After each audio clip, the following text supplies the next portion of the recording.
ಬಾವಾ ಚೆನ್ನಾಗಿದ್ದೀರಾ? ಹಾ ಚೆನ್ನಾಗಿದ್ದೀನಿ. ಸೀಮೆಗಿಲ್ಲ ತಂಗಿ ಇವನ್ಗೆ 3 ದಿನಕ್ಕೊಂದ್ಸಲ ಬಂದ್ಬಿಡ್ತಾನೆ ನೋಡಕ್ಕೆ ತಂಗಿನ. ನಾಚಿಕೆ ಆಗ್ಬೇಕು ಇವನ್ ಜನ್ಮಕ್ಕೆ. ತಂಗಿಯಮ್ಮ,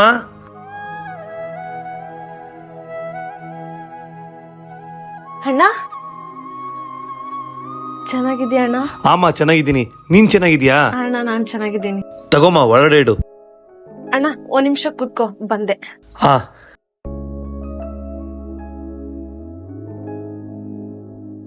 ಏನಮ್ಮ ಕೈಯಲ್ಲೆಲ್ಲ ಗಾಯ? ಏನಾಯ್ತು? ಅಯ್ಯೋ ಅಣ್ಣ ಏನಿಲ್ಲ.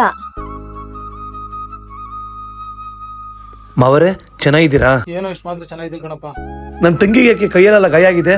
ನನ್ನ ಮಗ ಕೆಲಸ ಬಿಟ್ಮೇಲೆ ಕುಡಿಯೋದ್ ಕಲ್ತ್ಕೊಂಡ್ಬಿಟ್ಟು ದಿನಾ ಬಂದ್ ಆ ಮಗಿಗೆ ಹೊಡ್ಕೊಂಡು ಹೊಡಿತಾನ ಕಣೋ. ನೀವಾದ್ರೂ ಸ್ವಲ್ಪ ಹೇಳೋದಲ್ವಾ? ಹೇಳಕ್ ಹೋದ್ರೆ ನನಗೂ ಹೊಡಿತಾನಪ್ಪ. ನನಗೂ ಹೇಳಿ ಹೇಳಿ ಸಾಕಾಗೋಯ್ತು. ಆ ಮಗಿನ ಕಷ್ಟ ನೋಡಕ್ ಆಗಲ್ಲ ನನ್ನ ಕಣ್ಣಲ್ಲಿ. ತಂಗಿಯಮ್ಮ, ಅಲ್ಲ ಕಣವ, ನಿನ್ ಗಂಡ ಅಷ್ಟು ಹೊಡಿತಾ ಇದ್ರು ನಿಮ್ಮ ಅಣ್ಣ ಕೆಪ್ನಕ್ ಬರ್ಲಿಲ್ವಾ? ಒಂದ್ ಫೋನ್ ಕಾಲ್ ಮಾಡಕ್ಕಾಗ್ಲಿವಮ್ಮ ನನ್ಗೆ? ಅಣ್ಣ ನೀನು ಅಪ್ಪ ಅಮ್ಮನ ಚೆನ್ನಾಗಿ ನೋಡ್ಕೋಬೇಕು, ಅದಕ್ಕೇನು ಚೆನ್ನಾಗಿ ನೋಡ್ಕೋಬೇಕು. ನಿನ್ಗೂ ಅಂತ ಒಂದ್ ಸಂಸಾರ ಐತೆ.